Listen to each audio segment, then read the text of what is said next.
Hey guys, in this video we're going to go over working one-state RP promo codes. And the way you go about this, you just search up one-state RP promo code on Google. And what I want you to do is click here on Tools, change this from any time to at least the past month, past week. And as you can see, these ones are the latest ones, right? So you go ahead and open these in a new tab and you look for them. You can also find these on Reddit as well. That's another good source that I personally use. So I'm showing you how to do this because the codes keep changing. So I have to show you how to actually get the newest active codes. So you can try these, for example, right here. Okay.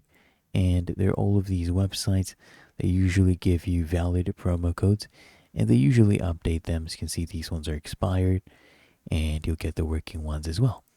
But otherwise, it's really that easy. If you found this helpful, make sure you smash that like button and subscribe to App Mentor.